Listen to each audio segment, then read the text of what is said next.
दे रहा हूं तो आप सोच सकते हैं, समझ सकते हैं लोग आपके बारे में क्या कहेंगे। लोग कहते थे पागल हो गए और लोग मेरा मजाक उड़ाते थे, हंसते थे। मैंने उसी दौरान पीसीओ का भी काम शुरू किया, एक दुकान भी चलाई 2.5 साल तक, लेकिन मजा नहीं आ रहा था। फिर मैं इंस्टीट्यूशन फील्ड में आया।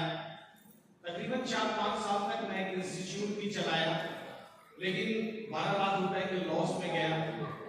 और उस दौरान मैं थैंक्सफुल हूँ रब्बे कायनात का कि उसने रमेश नारायण राय से मेरी मुलाकात कराई और फिर दिवाकर सर से मुलाकात हुई और इन दोनों ने मुझे हिम्मत दी। रमेश सर ने बात कही थी कि ठीक है, उनको दिखाई नहीं देता है, कोई बात नहीं, मेरी आंख है और जब तक मेरी आंख सलामत है मैं तुम्हारा साथ दूंगा। और मैं उसी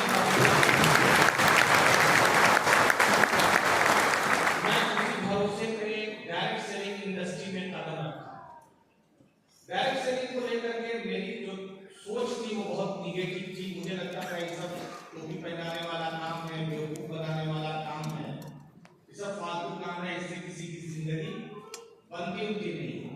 लेकिन जब इन दोनों लोगों के संपर्क में आया और डायरेक्ट सेलिंग के पावर को समझा तो मैंने 2010 में डायरेक्ट सेलिंग करने का डिसीजन लिया। बहुत आसान नहीं रहा मेरे लिए ये डिसीजन, लेकिन मैंने चूंकि ये खुद डिसीजन लिया था और घर के चैलेंज के साथ लिया था।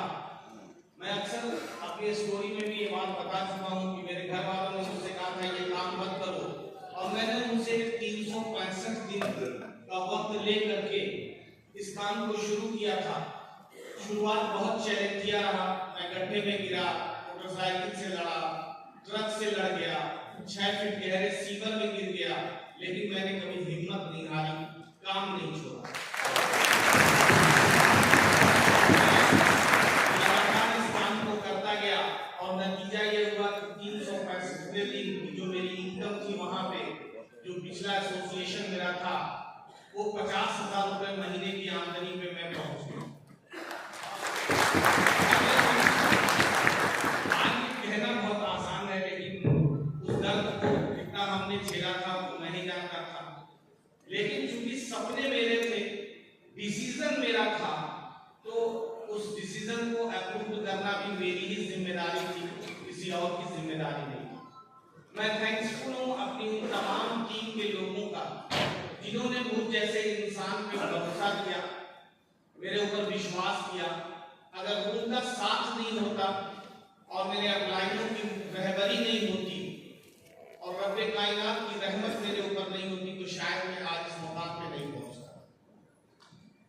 जहां 13 साल तक मैं एक एसोसिएशन के साथ लगातार काम किया, अच्छा पैसा कमाया, वहां पे एक अच्छी रिकग्निशन कमाई, जो मेरे सपने थे कि मैं अपनी पहचान बनाऊं, तो वहां पे मैंने अपनी एक पहचान बनाई। लेकिन कोविड के बाद लाइफ रुक सी गई थी, ग्रोथ रुक सा गया था और मेरा एक ड्रीम था कि कम से कम 100 फैमिलीज को 1 लाख रुपए महीने से ऊपर की आमदनी पे लेके जाना। 2020 के बाद 2021 और 2022 ये मेरी लगातार रमेश सर से और दिवाकर सर से इस पे बात होती थी।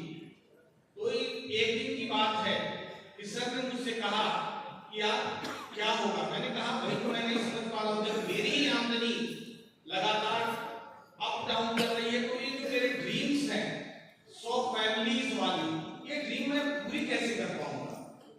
और अगर ये मेरी ड्रीम पूरी नहीं हुई तो मैं सुकून से मर नहीं पाऊंगा, क्योंकि मेरी अपनी एक चाहत है कि मेरे मरने से पहले मैं कुछ ऐसा काम कर जाऊं कि जब मैं मरूं तो लोग ये बात कहें कि एक शेर था जो इस दुनिया से चला गया, लेकिन जाते जाते भी उसने हजारों लोगों की जिंदगी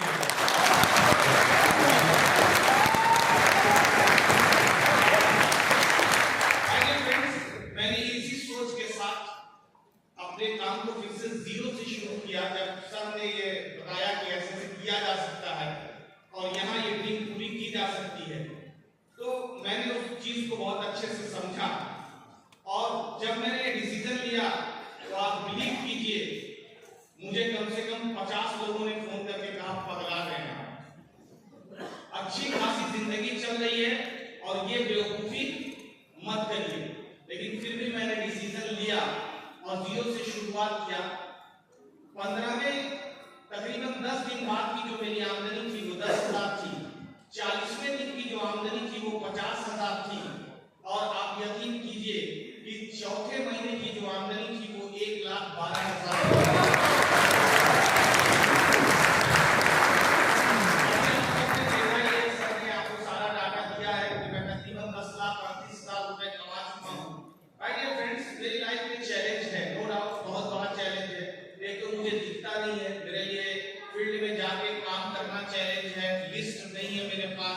लिस्ट लाना मेरे लिए चैलेंज है इस काम का ये, लेकिन ये चैलेंज नहीं है क्योंकि इस काम की यही रॉ मटेरियल है।